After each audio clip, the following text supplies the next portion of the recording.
Olá, leitores da Bíblia, bem-vindos ao dia 239. Eu sou a Tati Camargo, do Mulheres com Fé. Juntos nós estamos lendo a Bíblia por completo, com apenas 15 minutos por dia e alguns minutos adicionais para um mini estudo bíblico. Hoje nós vamos começar um novo livro, concluímos ontem Lamentações e hoje nós vamos começar Ezequiel. Será uma jornada de 49 capítulos e eu tenho certeza que será muito especial esse tempo com você e com o nosso Deus. Hoje eu vou ler dos capítulos 1 ao 4, mas antes vamos fazer a nossa oração.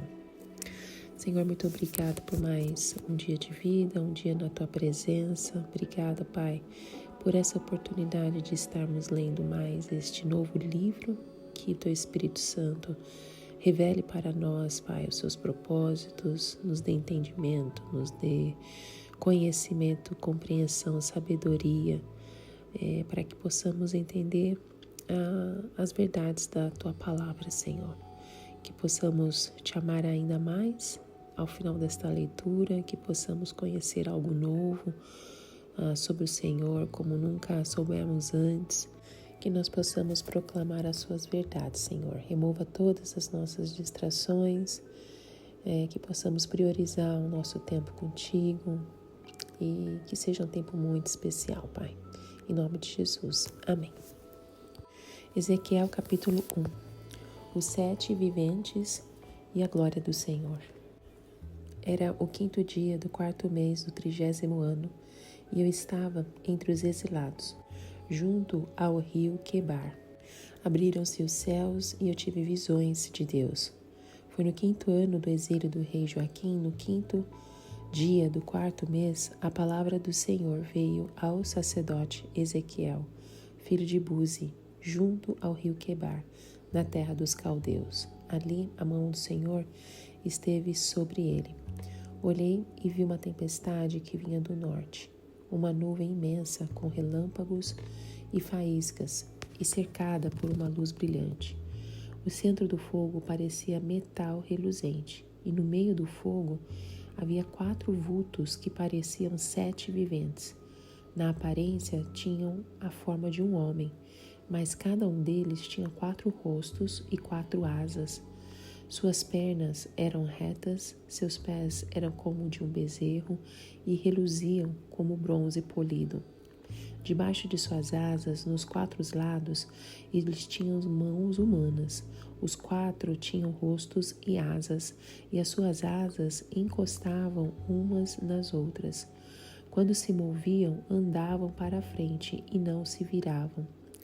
Quanto à aparência dos seus rostos, os 4 tinham rosto de homem, rosto de leão no lado direito, rosto de boi no lado esquerdo e rosto de águia. Assim eram os seus rostos. Suas asas eram estendidas para cima. Cada um deles tinha 2 asas que se encostavam na de outro ser vivente, de um lado e do outro, e 2 asas que cobriam seus corpos. Cada um deles ia sempre para a frente, para onde quer que fosse o espírito, eles iam, e não se viravam quando se moviam. Os seres viventes pareciam carvão aceso, eram como tochas. O fogo ia de um lado a outro entre os seres viventes, e do fogo saíam relâmpagos e faíscas. Os seres viventes iam e vinham como relâmpagos. Enquanto eu olhava para eles, vi uma roda ao lado de cada um deles, diante dos seus 4 rostos. Esta era a aparência das rodas e a sua estrutura. Reluziam como berilo. As 4 tinham uma aparência semelhante. Cada roda parecia estar entrosada na outra. Quando se moviam, seguiam nas 4 direções dos 4 rostos e não se viravam enquanto iam. Seus aros eram altos e impressionantes, estavam cheios de olhos ao redor. Quando os seres viventes se moviam, as rodas ao seu lado se moviam. Para onde quer que o espírito fosse, os seres viventes iam e as rodas o seguiam, porque o mesmo espírito estava nelas.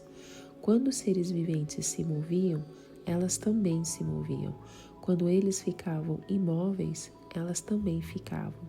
E quando os seres viventes se elevavam do chão, as rodas também se elevavam com eles, porque o mesmo espírito deles estava nelas. Acima das cabeças dos seres viventes estava o que parecia uma abóbada, reluzente como gelo e impressionante. Debaixo dela, cada ser vivente estendia suas asas aos que lhe estava mais próximo e com as outras 2 asas cobria o corpo. Ouviu o ruído de suas asas quando voavam. Parecia o ruído de muitas águas, parecia a voz de Todo-Poderoso.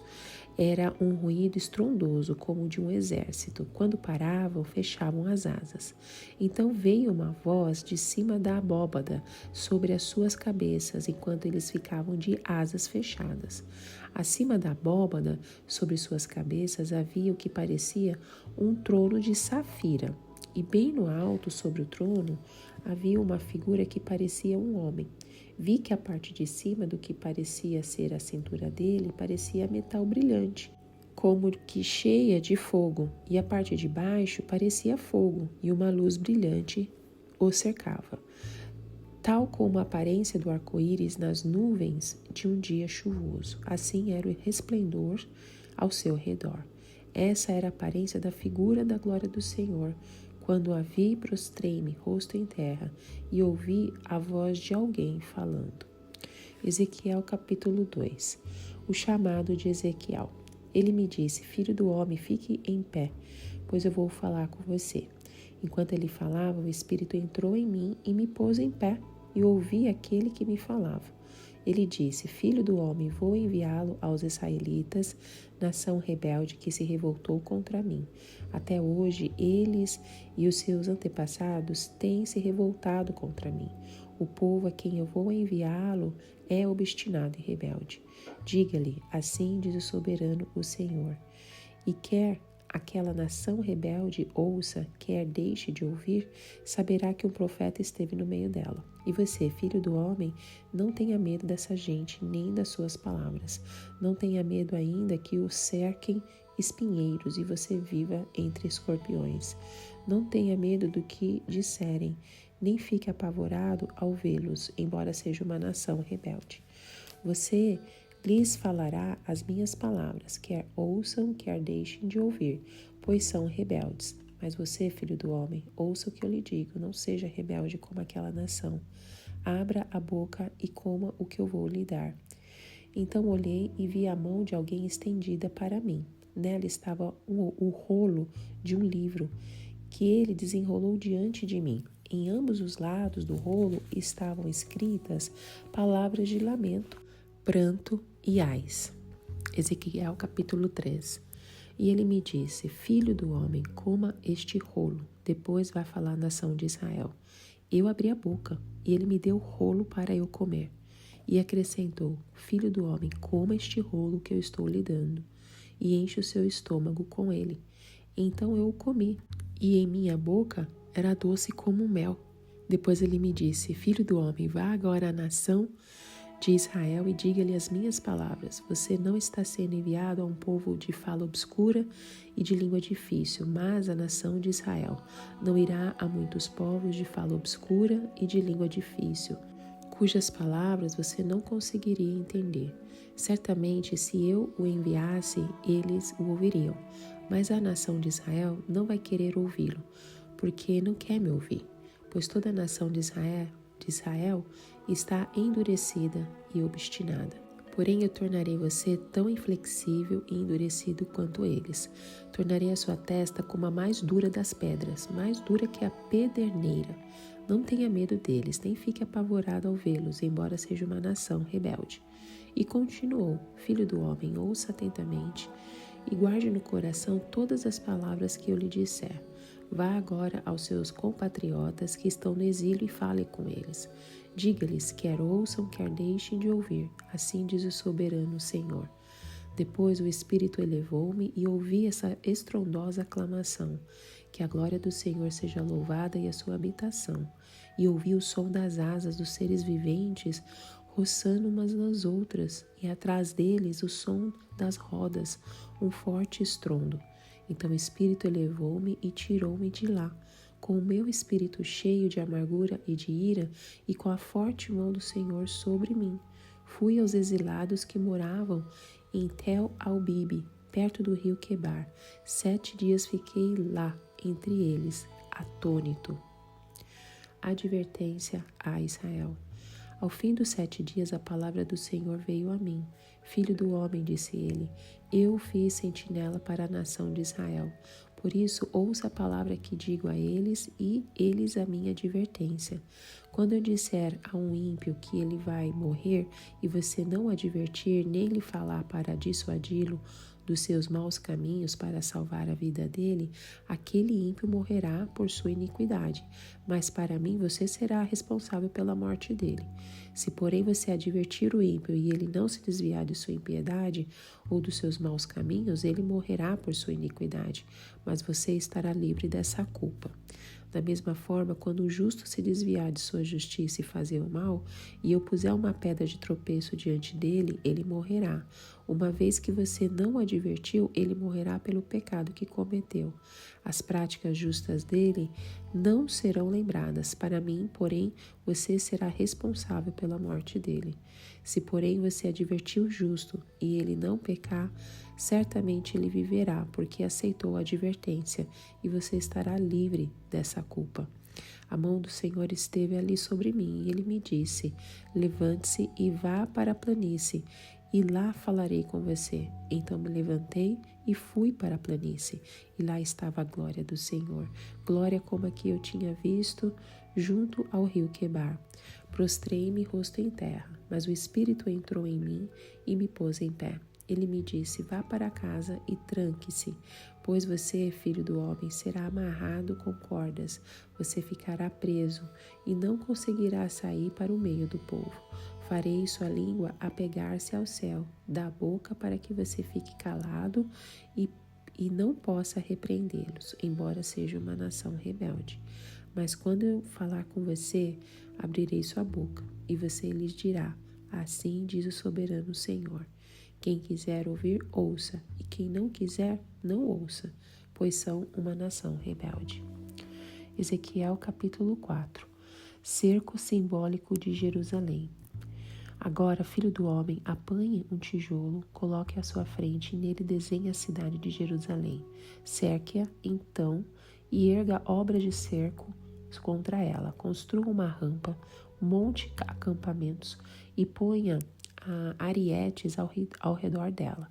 Depois apanhe uma panela de ferro, coloque-a como um muro de ferro entre você e a cidade, e ponha-se de frente para ela. Ela estará cercada e você a sitiará. Isso será um sinal para a nação de Israel. Deite-se então sobre o seu lado esquerdo, e sobre você ponha a iniquidade da nação de Israel. Você terá que carregar a iniquidade dela durante o número de dias em que estiver deitado sobre o lado esquerdo. Determinei que o número de dias seja equivalente ao número de anos da iniquidade dela, ou seja, durante 390 dias você carregará a iniquidade da nação de Israel. Terminado este prazo, deite-se sobre o seu lado direito e carregue a iniquidade da nação de Judá durante 40 dias, tempo que eu determinei para você, um dia para cada ano.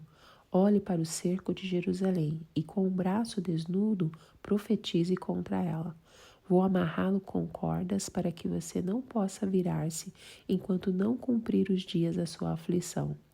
Pegue trigo e cevada, feijão e lentilha, painço e espelta. Ponha-nos numa vasilha e com eles faça pão para você. Você deverá comê-lo durante os 390 dias em que estiver deitado sobre o seu lado. Pese 240 gramas do pão por dia e coma-o em horas determinadas. Também meça meio litro de água e beba em horas determinadas. Coma o pão como você comeria um bolo de cevada. Asse-o à vista do povo, usando fezes humanas como combustível. O Senhor disse, desse modo os israelitas comerão sua comida imunda entre as nações para onde eu os expulsar. Então eu disse: Ah, soberano Senhor, eu jamais me contaminei. Desde a minha infância até agora, jamais comi qualquer coisa achada morta ou que tivesse sido despedaçada por animais selvagens. Jamais entrou na minha boca qualquer carne impura. Está bem, disse ele. Deixarei que você asse o seu pão em cima de esterco de vaca e não em cima de fezes humanas. E acrescentou: Filho do homem, cortarei o suprimento de comida em Jerusalém. O povo comerá com ansiedade comida racionada e beberá com desespero água racionada, pois haverá falta de comida e de água. Ficarão chocados com a aparência uns dos outros e definharão por causa da sua iniquidade. O livro do profeta Ezequiel é frequentemente visto como um desafio para muitos de nós, leitores da Bíblia. Suas visões aparentemente desconexas e incoerentes podem deixar a nós perplexos e incapazes de compreender as profundas mensagens espirituais contidas. No entanto, ao evitar o estudo deste livro, os leitores podem estar perdendo uma das grandes porções literárias e espirituais do Antigo Testamento. Este livro foi escrito por Ezequiel, um sacerdote filho de Buzi que viveu durante o exílio de Judá na Babilônia, sob o governo de Nabucodonosor. Ezequiel foi um dos poucos profetas sacerdotes que foram chamados para proclamar a mensagem de Deus durante esse período de incerteza e desespero. Sua formação sacerdotal o levou a se concentrar no Templo de Jerusalém, na glória do Senhor e na restauração futura de Judá. A data do ministério de Ezequiel pode ser determinada observando as anotações cronológicas em seu livro. Todas as profecias estão organizadas cronologicamente, começando com o 5º ano do exílio e terminando com o 25º ano do nosso exílio, exceto as profecias contra o Egito, nos capítulos 29 ao 32, que foram agrupadas por tópicos. A santidade e a justiça de Deus são temas recorrentes em toda a Bíblia, mas talvez em nenhum outro livro esses conceitos sejam tão enfatizados quanto no livro de Ezequiel. O profeta nos apresenta um Deus que é completamente justo e santo e que não pode tolerar o pecado em sua presença. A mensagem de Ezequiel não é fácil de digerir. Ele descreve a visão de rodas gigantes, dos ossos secos que voltam à vida e outras visões enigmáticas. No entanto, o cerne da mensagem de Ezequiel é claro: Deus exige santidade e justiça do seu povo. Ele não pode tolerar a injustiça, a idolatria, a imoralidade ou qualquer forma de pecado. Então vamos nos aprofundar nos capítulos. Vamos falar um pouco do capítulo 1. O capítulo 1 de Ezequiel passa no ano de 593 a.C., durante o exílio da Babilônia, quando o profeta está com os deportados judeus à margem do rio Quebar. O 30º ano mencionado no versículo 1, muito provavelmente marca a idade de Ezequiel, momento em que ele estaria apto para o serviço sacerdotal, segundo Números capítulo 4, versículo 30. Mas em vez de servi-lo no templo de Jerusalém, ele é chamado para profetizar entre os exilados. O versículo 1 já começa assim: Estando eu entre os exilados, se abriram os céus. A narrativa combina a experiência de Ezequiel como uma explicação editorial, que aponta a data e o contexto histórico, o 5º ano do exílio de Joaquim. O que mais impressiona aqui é que Deus se manifesta ali. Não no templo, não em Jerusalém, mas no meio dos exilados, em terra pagã. Ezequiel vê uma tempestade que se aproxima do norte, como uma grande nuvem e fogo brilhante, como algo como um metal reluzente no centro. A direção norte, associada a juízo e perigo, já indica que algo grandioso e possivelmente ameaçador já está por vir. Esta nuvem é símbolo da presença de Deus, assim como no Sinai e no tabernáculo. Mas agora essa glória vem em direção à Babilônia. Ezequiel vê então 4 seres com forma humana, mas cada um com 4 rostos: homem, leão, boi e águia, e 4 asas. Suas pernas brilhavam como bronze e debaixo das asas havia mãos humanas. Esses seres não são comuns. A descrição remete a figuras híbridas da arte assíria e babilônica, guardiões com asas, rostos de animais e corpos humanos. Mas aqui tudo é intensificado. Eles simbolizam a onipotência e a onisciência de Deus. O leão representa a força, a águia representa a velocidade, o boi a resistência e o homem racionalidade. Juntos aponta para um Deus que tudo vê, tudo alcança e tudo sustenta. Eles iam e vinham como relâmpagos. A velocidade e energia indicam a ação imediata. A visão não é apenas majestosa, mas dinâmica. Deus está em movimento. Qual que é o significado das rodas? Ao lado de cada ser, há uma roda que brilha como berilo, cheia de olhos e que se move em todas as direções sem virar. As rodas estão conectadas aos seres viventes e são movidas pelo mesmo Espírito. A presença de olhos ao redor aponta para a vigilância total.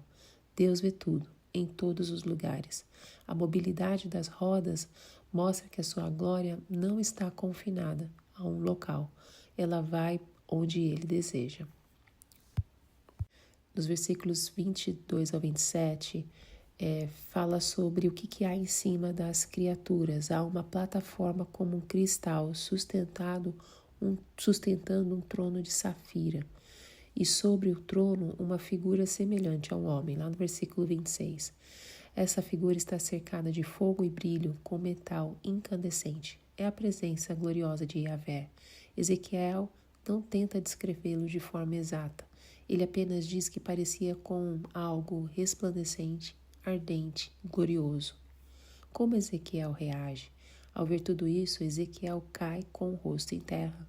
Ele reconhece que viu a aparência da glória do Senhor. Sua reação é a única possível diante do peso da presença divina, a adoração. O arco-íris ao redor da visão aponta para a misericórdia, como sinal da aliança com Noé. Mesmo diante do juízo iminente, Deus ainda se revela com graça. A visão de Ezequiel antecipa a revelação do trono de Deus em Apocalipse. João descreve criaturas semelhantes, cercando o trono e louvando dia e noite. Muitos elementos visuais são semelhantes: relâmpagos, vozes, tronos e pedras preciosas. O Novo Testamento também mostra que a presença de Deus não está mais presa ao templo físico. Jesus ensina isso claramente à mulher samaritana. Os verdadeiros adoradores adorarão o Pai em espírito e em verdade. A figura semelhante a um homem que aparece sobre o trono em Ezequiel 1 é um prenúncio do Filho do Homem glorificado. Em Daniel também nós vemos alguém, em Daniel capítulo 7, nós vemos alguém como Filho do Homem se aproximando do trono do ancião. Em Apocalipse 1, essa figura glorificada aparece a João com brilho, fogo e majestade. Tudo aponta para Jesus como o cumprimento máximo da glória de Deus. Esse capítulo, nós somos confrontados com a grandeza de Deus. Sua glória não se limita a prédios ou rituais. Ele age no exílio, no caos, no inesperado. Isso nos conforta porque não importa onde estamos, Ele pode vir nos visitar. Ezequiel 2 nos ensina que o chamado de Deus exige coragem diante da resistência. O profeta não é enviado a um povo receptivo, mas a uma nação rebelde. Ainda assim, ele deve falar com ousadia, mesmo sabendo que será rejeitado. Isso nos lembra que a fidelidade ao Senhor nem sempre resulta em aplausos. Muitas vezes, ela nos leva a lugares difíceis, onde só o Espírito de Deus pode nos sustentar.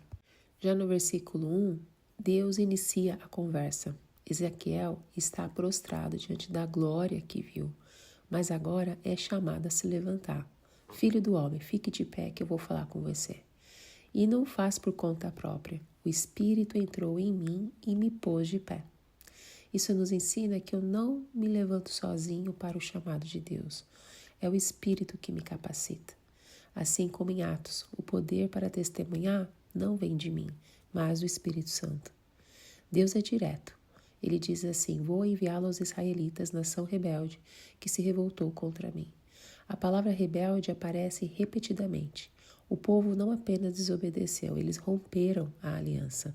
São descritos como obstinados e insubordinados. A ordem se repete. Não tenha medo dessa gente nem das suas palavras. Ezequiel viverá cercado por espinheiros e escorpiões. E essas imagens são impactantes.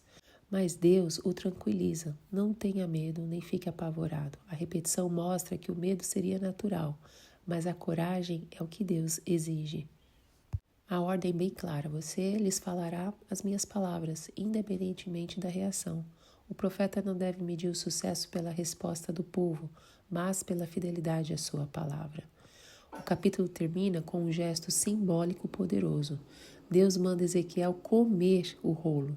O profeta deve internalizar a mensagem antes de proclamá-la. A palavra deve ser digerida, incorporada, vivida.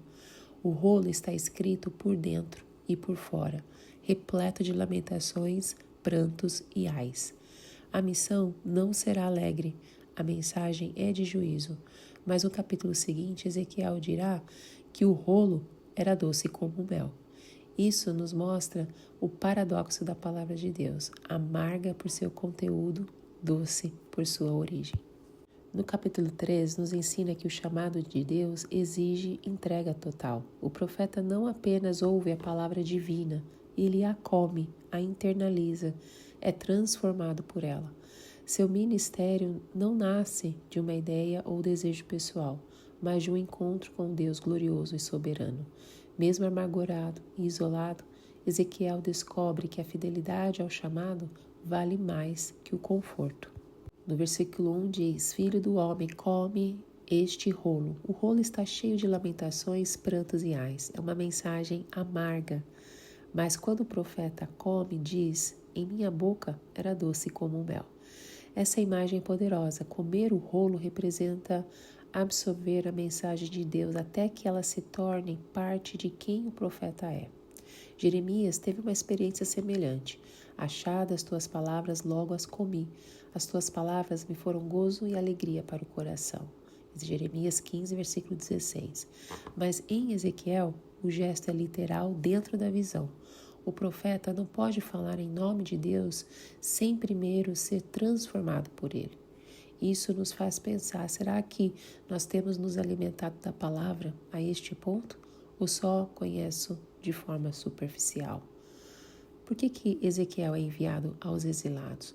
Deus envia ele à nação de Israel, mas paradoxalmente não é um povo receptivo.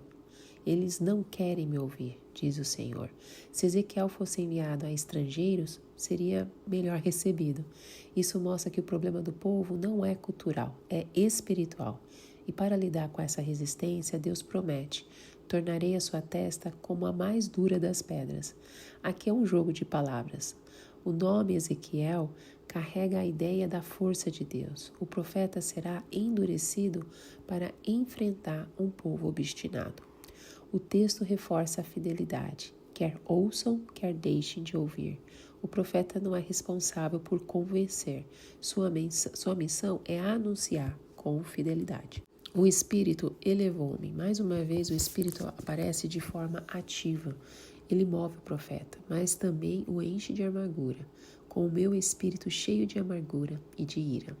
Ezequiel é levado até Tel Abib, um local que significa Monte do Dilúvio, de acordo com alguns estudiosos, remetendo à ideia de ruínas. Ali ele fica por 7 dias, atônito, expressão que traduz uma combinação de choque, silêncio e angústia.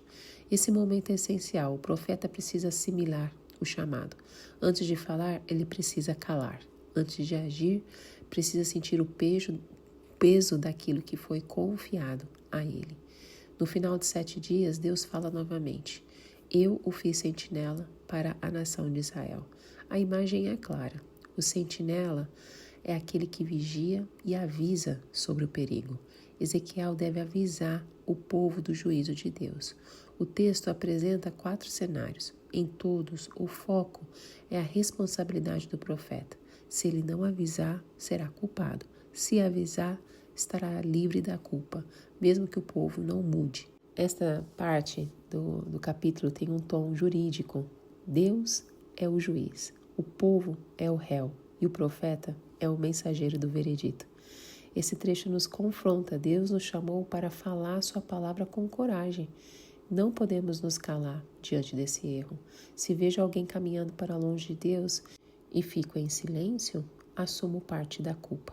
Por fim, Ezequiel é levado a um lugar isolado. Lá, a glória de Deus aparece novamente. No versículo 23, ele cai com o rosto em terra. Mas ao invés de ser liberado para falar, Deus o manda se trancar em casa e o faz ficar mudo, lá nos versículos 24 a 26.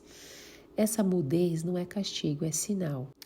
Yahvé é quem impõe esse silêncio, e ele dura até Jerusalém cair. Sua voz será controlada pela palavra divina. Ele não fala por impulso, mas por direção. Essa parte do capítulo encerra o chamado. A partir daqui, Ezequiel está pronto para começar sua missão, como sentinela, como sinal vivo, como servo obediente. O chamado de Ezequiel ecoa no ministério de Jesus e dos apóstolos. Jesus, como profeta por excelência, também foi rejeitado por seu próprio povo. Ele também falou o que ouviu do Pai. E seu compromisso era com a fidelidade, não com a popularidade. Esse capítulo nos mostra que ser chamado por Deus não é algo leve, é um convite à rendição. Deus não procura vozes bonitas, mas corações obedientes. E isso mexe com a gente. Aprendemos que a palavra precisa ser comida, não apenas estudada, mas internalizada.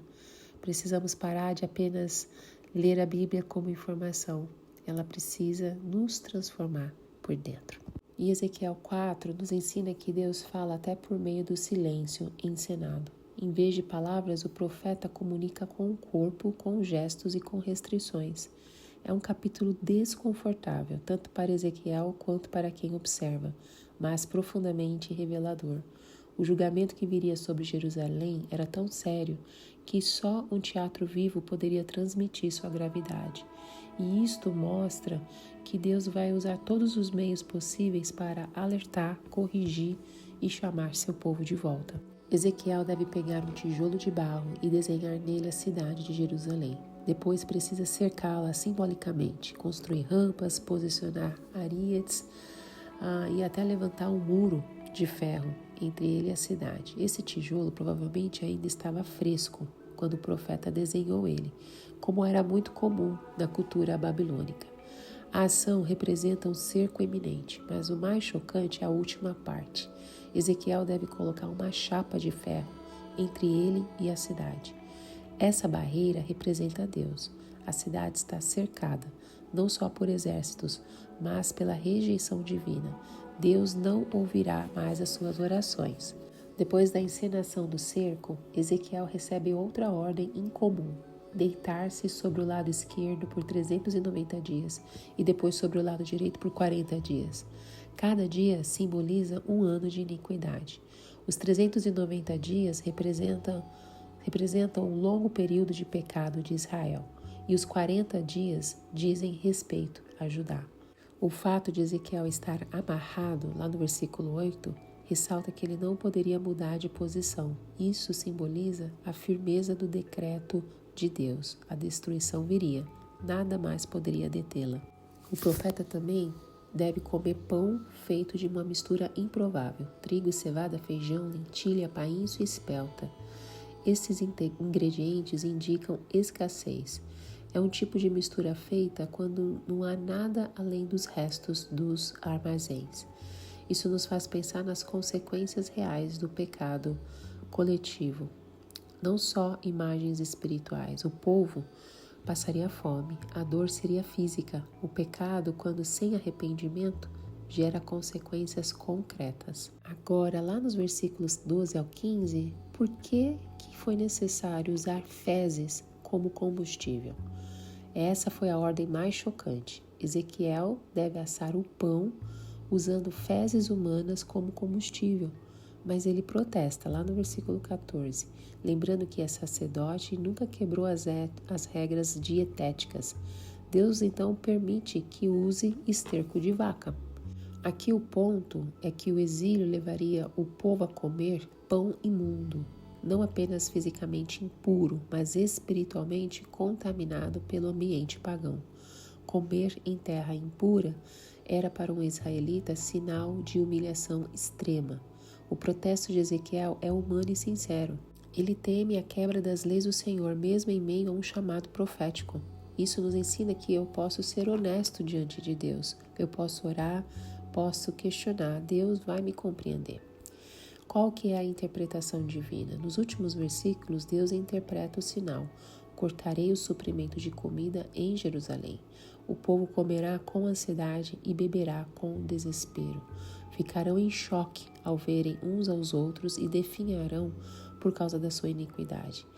Isso é bem angustiante. E Deus não esconde a sua causa, sua iniquidade. A escassez, a vergonha e o colapso social não são acidentes, são o resultado de uma rebelião persistente. A forma com que Ezequiel vive essa mensagem, em vez de apenas pregá-la, intensifica sua autoridade. Ele não está apenas falando do juízo, ele o está sentindo, encarnando, vivendo. E isso nos confronta. Até que ponto estamos dispostos a viver aquilo que pregamos? E assim a gente termina o áudio de hoje, com tantas lições, tantas revelações através das visões de Ezequiel, e nos confrontando com a seriedade com que Deus trata o pecado. Ele não ignora, não suaviza, ele anuncia, ele mostra, ele expõe. Mas também nós podemos ver a paciência de Deus. Foram 390 anos de tolerância com a idolatria. E ainda assim, ele envia profetas, sinais, advertências. Deus não se cala antes de agir. Que Deus continue falando, nos ensinando através do Espírito Santo a tua palavra, que possamos internalizar tudo que nós estamos lendo. Em nome de Jesus. Te encontro no próximo áudio. Tchau, tchau.